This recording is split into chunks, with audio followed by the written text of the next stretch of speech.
the longest time in my career, I thought having a retention conversation after somebody resigns is a waste of time. What do you think? Hi, and welcome to my Workplace Dynamics podcast. Today, I want to discuss the philosophy of retention when someone resigns. As recruiters, we are used to accepting that only 70% of tech talent typically joins in any organization. Of course, it depends on the skills, location, and maybe the organization that they're going to join. But it's quite common to hear from a colleague saying, "Ye to retain ho gaya," kind of stuff.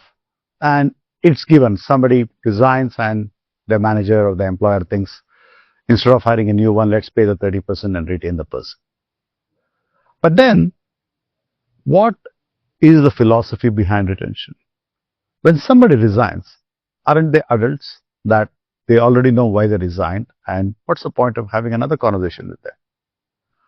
Or is it so that they become more valuable because some of them are joining competition?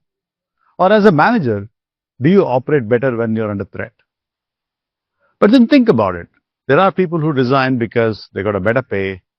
Maybe they think there's a better culture they're going. They didn't like the manager, or they didn't get the promotion that is in front of them. Are these things that we can actually change the flick of a pen? But then why do we have these conversations? I always thought it's a waste of time having this conversation. But then one of the head of HRs I worked corrected me once. She had a different perspective. She said, "Kamal, people resign under different circumstances. Some of them could be just emotional. Something could have happened at home and they said the best solution is I leave and take care of it. They wouldn't even know if the organization will support them through that phase." And she said, it matters to have a conversation with such people because we could offer them a different perspective as to how we can support them. She also said that, look, if there's a bad manager at play, then if I have a better voice in this company that I have, I might actually counsel the manager or maybe put them under a different team. And not only that, if it's a question of growth, if it's a question of pay hike, many of the employees really don't have the visibility as to where the company is going and what could happen to them next, because some of us, in the fear of promising better things, actually are also afraid that employees may hold us for that commitment. So managers don't articulate that. Being in HR, I believe that we can give them the visibility, and sometimes things settle down once we give them that visibility. And most importantly, she said, look, when they resign and they go to the manager, it's always an emotion at play. The manager may feel betrayed, angry, and we as better people, who are rather neutral people, can possibly bring a better perspective to them. So she said, look, there are other things at play and not just the ego of the manager or the organization. So she said retention conversations are good to have. So I want to ask you today, what do you think about retaining employees after they have resigned? One, should you have it at all? Two, the clear thing is, can you change anything on a resignation table?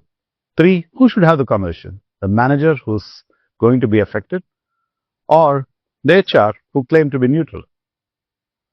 But then, the last and most important thing, are you the kind of a person who would be able to change things because somebody has a better pay? Would you actually pay them more and retain them? Now, where do I stand on this? I've been a big fan of somebody who doesn't want to retain after somebody has resigned, for the reason that I believe I cannot be honest or authentic if I promise them something after they've resigned. When they were with me, if I couldn't offer them something in terms of pay, growth, or even culture, or even the manager that they have, what is the guarantee that I can change in the future? I think the best opportunity for me as a supervisor was to do the right things for them when they were working with me, not after they offered to resign. That's where I stand. What do you think?